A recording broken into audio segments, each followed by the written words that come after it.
gizli alışardı, yanardı.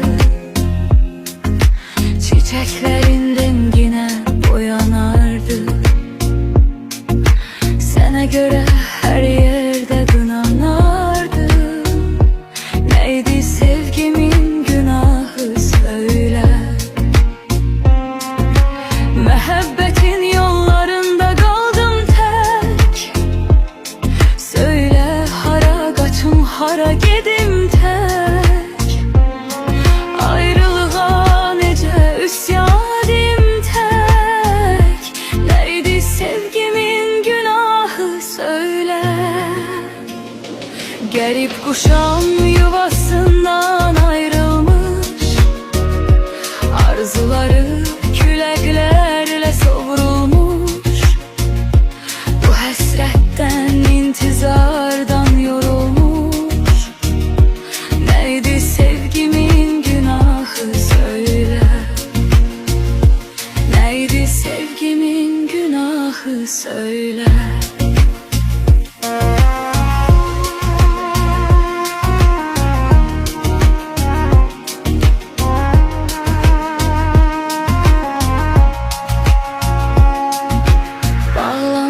Ürək sənə, can sənə.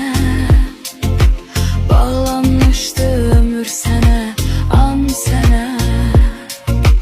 Mən yansam da deməmişəm, yan sənə. Neydi sevgimin günahı söyle. Çalamısan ömrü qəmə, kədərə. Şirin eşki döndərmisən səhərə. Verdi dillərini heçə hədərə. Neydi sevgimin günahı söyle.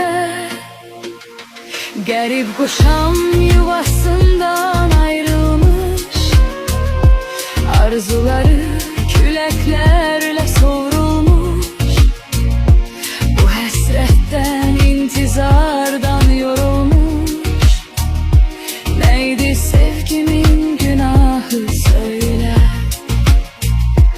Neydi sevgimin günahı söyle.